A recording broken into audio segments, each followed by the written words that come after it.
Hi, this is Paula Bernier with TMC. We're here at IoT Evolution Expo, and I'm here speaking with Steve Brummer with 151 Advisors. Welcome. Hello, Paula. Good to see you again. You too. So you said that IoT M2M players aren't spending enough time thinking about how best to spend their money. Why not, and what should they be doing? As it relates to selling whatever they're selling, there seems to be great technology being developed. From a disruptive standpoint, there's good vertical markets that they're going after and everything else. But these technical people are not spending time understanding who the end user is and why they want to buy their product, where they want to buy it, what do they want to pay for it, what do they want it to do. A lot of times companies neglect that piece until the product's fully developed, and then they start to go, oh my gosh, how the hell am I going to sell this? And that becomes an issue.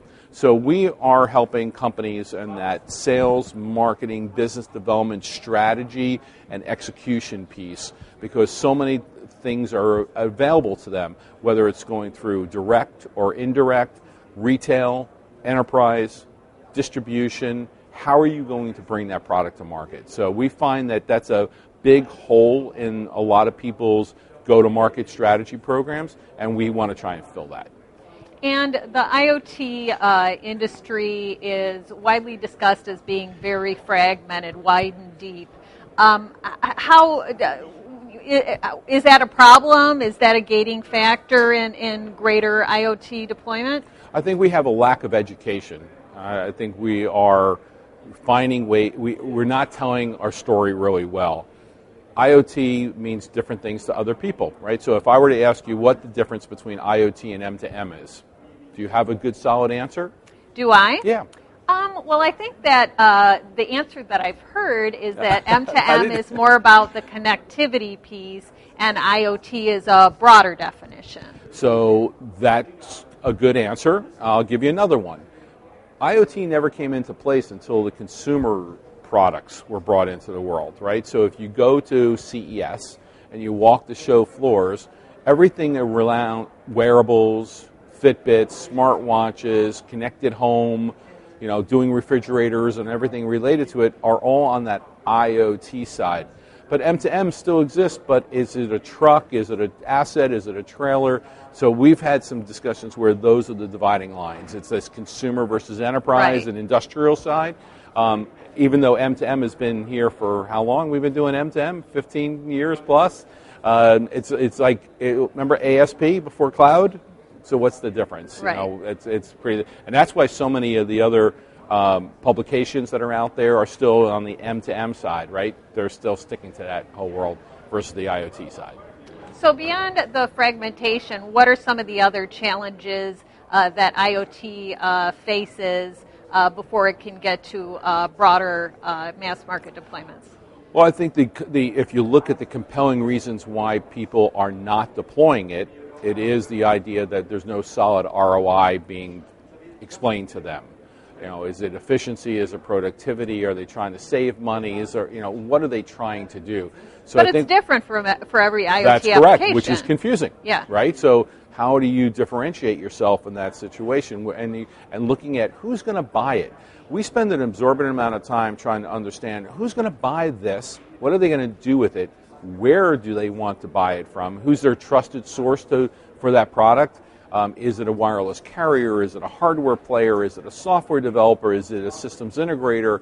So where there's that confusion comes the idea of, oh my gosh, somebody's going to have to figure it out. Right. I think I'm going to go back to education in the sense that we are developing with TMC and IoT Evolution a new initiative, a 6-city roadshow, where we are going to spend half a day in select cities providing a complete down and dirty IoT education seminar on trying to help not only channel partners trying to figure this, IT resellers and all the VARs and integrators, but also enterprises who are trying to understand what the transformation needs are going to, or what comes out of IoT. Is it transformational? What are they going to need? What are they looking for? Because it's use cases. and use cases are bubbling up, not necessarily coming from the CIO down. Right. So trying to figure out where within the enterprise it makes most sense to play in the IoT space. So that's some of the things the 151 advisors are doing. I think we have a unique position in the sense that we are this independent firm that is looking at it from all different angles, from the carrier perspective to the hardware manufacturers to the platform providers. You know, platforms are a tough one too, right? We have over 250 registered platform providers out there. Very confusing if you were an enterprise trying to select it. Right, and security is also a huge issue that we're talking about, and that the IoT equipment and software suppliers keep on talking about. And even though security is so much in the spotlight, and we've heard about the Jeep hack, and we've heard about baby monitor Well, we heard about hacks Nest also, what happened to them a couple weeks ago. Right, and just all kinds of things. And yet people are telling me that the creators of IoT solutions and their customers perhaps are not worried enough about security. Is that true? Absolutely. You know, even James Brem in his recent article came out with security being the number one issue. It's not because nothing... It should be the number one issue, or it is? It is, okay. And it should be, in the sense that, listen, our worst nightmare is that we do not have security built into the connected home, the connected car, just like you said. When that happens, this world is going to change dramatically, just like Target affected everything related to credit card transactions.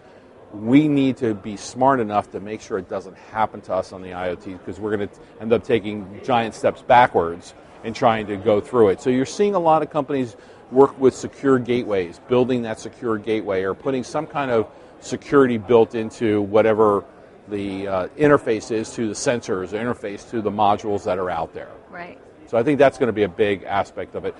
And it comes with education. Again, making sure that people are aware of what you have from a security standpoint in that M2M IoT space. Great. Well, thanks so much for joining us today. Thanks, Paula, for having me. I appreciate it.